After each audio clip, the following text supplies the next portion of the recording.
Hi, my name is Paul Field. In 1988, my daughter Bernadette died from sudden infant death syndrome. Hi, I'm Rory Sloan, and in 2018 we lost our son Leo, who was born still. Charlotte, who was our first girl, was stillborn in 2007, and then my son Cameron passed away in his sleep in 2009. My name's Craig, and on the 1st of May 2016 my daughter was stillborn at 24 weeks. My name is Luke, and on the 11th of November 2020 our firstborn child Koa was born premature and died. Hello, my name's Michael, and in 2020 I lost my daughter, Hope Aloma, to SIDS. My name's Pete, and in 2013 we lost our twin girls, Sky and Angel, at 20 weeks. My name is Tim Robinson. In 2011, my second child, Phoebe, was stillborn at 39 weeks. Hi, my name is Vaughan, and in 2006, my son Nathan was stillborn. We found out that we were pregnant, but then we also had a really big scare and had to go for another scan because we thought we'd lost the baby. At that scan, we found out that not only we not lost a baby, but that there was another baby in there, and in fact we had twins. And so Tiff had to go into bed rest for the remainder of her term. Unfortunately, 3 weeks later, after being in hospital, Tiff went into labour, and in a matter of moments was giving birth. We nearly lost Tiff, and then the girls passed away peacefully. I'd talk to Belinda's belly and we'd feel kicks, and this night we hadn't felt any, and hadn't felt any movement, which was obviously pretty concerning because every other night we would. And so we rang our obstetrician straight away. He said, go into the hospital, get a checkup, get the Dopplers put on, and hopefully get a heartbeat.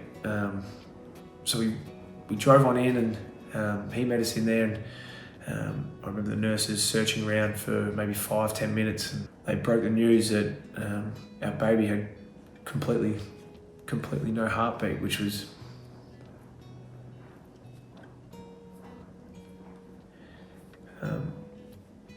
shattering. I remember sitting there watching Belinda push, Leo's head coming out, and there's just silence. So we decided to go down the IVF route. Had our consultations with the IVF place. A few months later, we started IVF. Involves a lot of injections for Gem into her tummy, and we're over the moon. 16 eggs. That's massive amount of eggs. And the next day, they call you and tell you how many had been fertilized. So the next day we got the call. Not in our wildest dreams. 0 were fertilized. Went back in, tried again. Another egg collection.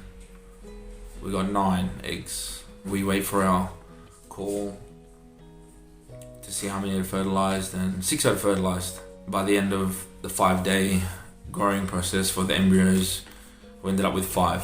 And our best one was Koa. He stuck, everything worked. We went past the 6-week mark, had our blood test, perfect. Had our scan, perfect, growing perfect, ready to tell the world. And then a few weeks later, we decided to tell everyone. So we told all our family and close friends, and then Gemma could feel some pressure around her tummy one night, and we let it go, and then in the middle of the night we made the decision to go into the hospital, and they kept saying, we need to deliver this baby. So me and Jem, we decided when he was ready to come, we'd been on bed rest for 4 or 5 days, laying down, putting no pressure on Jem's cervix so that it wouldn't dilate anymore. But then we decided, if he wants to come, if he's ready to come, then we'll let him come when he's ready.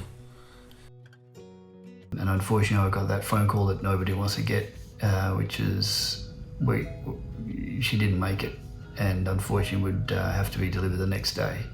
Had a boy and a girl, Cameron and Addison, and unfortunately December 6, 2009, again I awoke to my wife's screams that she'd found the little fella unresponsive in his cot, to which we tried everything we could to help him, but he was already gone. And we couldn't find a heartbeat. Our daughter had passed away inside my wife's tummy, and we had to go to the hospital to find that out, but we probably already knew because they couldn't find a heartbeat when they used the Doppler.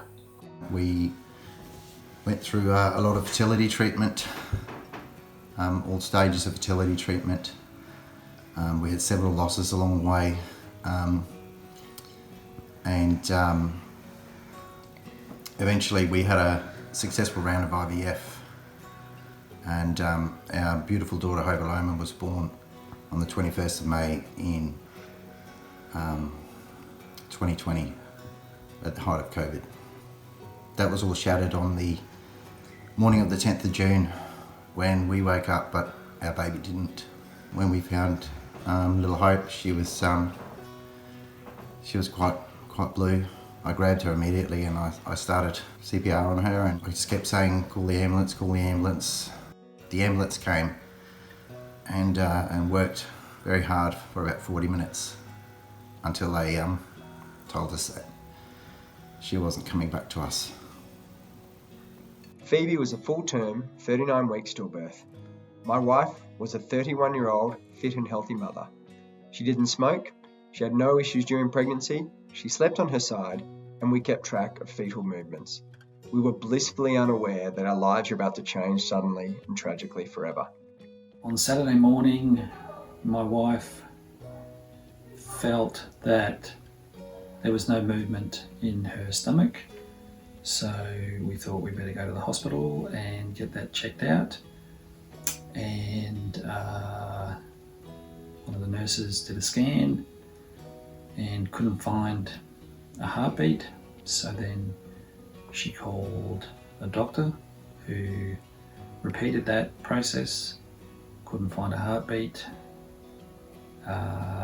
We were then told to wait for a while, and then we were taken to a different part of the hospital where a second doctor confirmed that there was definitely no heartbeat.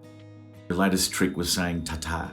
So just before I hung up, she put the receiver to Bernadette's mouth, and she said in a little baby voice, ta-ta, which was lovely. But they were the last words I'd ever hear from my baby.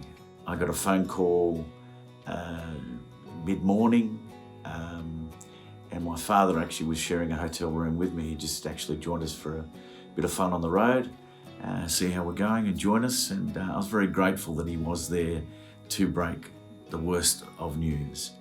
I was spared the horror of finding her and racing, screaming to the hospital as my poor wife and her brother and her dad had to do. But she had already passed away, as I say, during the night.